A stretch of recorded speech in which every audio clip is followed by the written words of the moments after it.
What's up, YouTube? This is Too Raw for TV. All right, so you may recall in the last game that Rajan Rondo played for the Dallas Mavericks, there was, after that game, according to the media spin, he quit on the Dallas Mavericks. That's what was spun by the media. But in a recent appearance on FanDuel TV, Rajan Rondo pushed against that narrative and stated that he did not quit on his team, the Dallas Mavericks at that time, but that he was told by the Dallas Mavericks executives that then head coach Rick Carlisle, Dallas Mavericks coach Rick Carlisle, no longer wanted to coach him. So that they were going to lie and say that he hurt his back and that's the reason why he wasn't playing. So then, with that, people are going to say, well, how did he hurt his back? So then that's when the speculation began he was lying, when it was actually the Dallas Mavericks organization that was lying about both him having an injury and the reason why he wasn't playing anymore. And Rajan Rondo went into detail saying how I would play the audio, but, for some reason I can't do that on YouTube, But anyway, he basically said in the last game that he played for the Dallas Mavericks, he committed an 8-second violation. And then Rick Carlisle took him out. And that he had a meeting with team executives.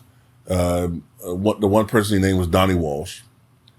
And that afterwards, actually in that meeting, they said that, look, we're not going to play anymore because Rick Carlisle doesn't want to coach you. And the main reason why he didn't want to coach Rajan Rondo is because Rajan Rondo, as we all know, is a floor general. All right. Rick Carlisle, according to the rumors that are being put out there, and I believe these rumors, he's a control freak. He's a micromanager. He wants to, basically dictate everything that goes on the floor. He doesn't like people who improvise or ad-lib or whatever. And he has a history of this. He has a history of being a control freak. And oftentimes the media will spin it as if it's the player's fault. For instance, according to reports that are out there, Rick Carlisle did not like that the Dallas Mavericks organization did not draft Donovan Mitchell. And instead, I believe they drafted Dennis Smith Jr. And as a consequence of that, he took it out on Dennis Smith Jr. by not playing him, bad-mouthing him to the executives. And I don't even know if that guy's still in the NBA anymore.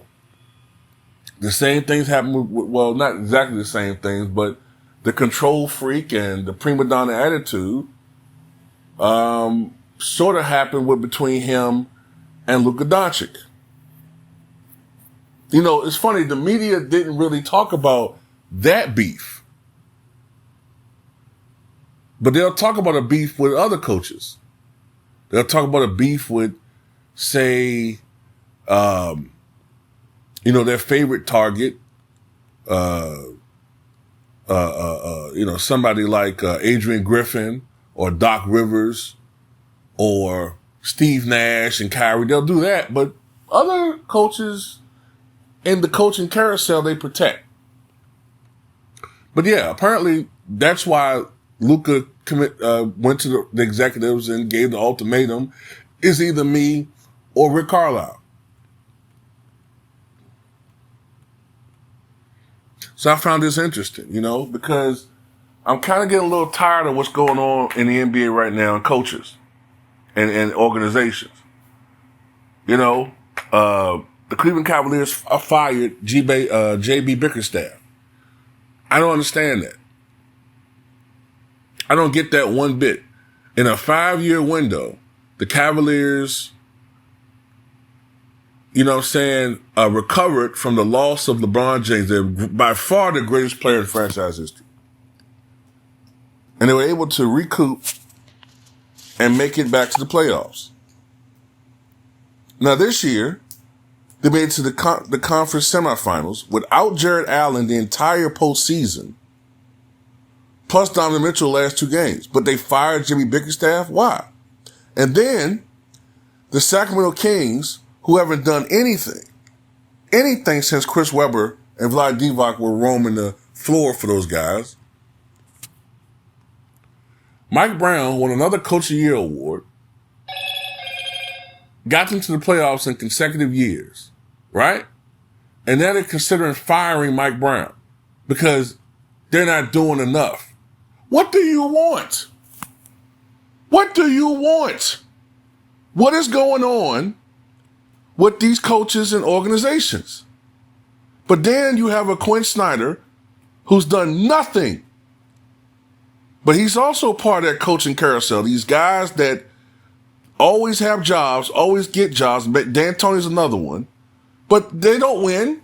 But for some reason, they always get jobs. And I'm not even saying it's about anything dealing with color. I think it's just certain guys, I don't know what it is. It's politics. It makes no sense. But anyway, just want to put that out there for you guys, man.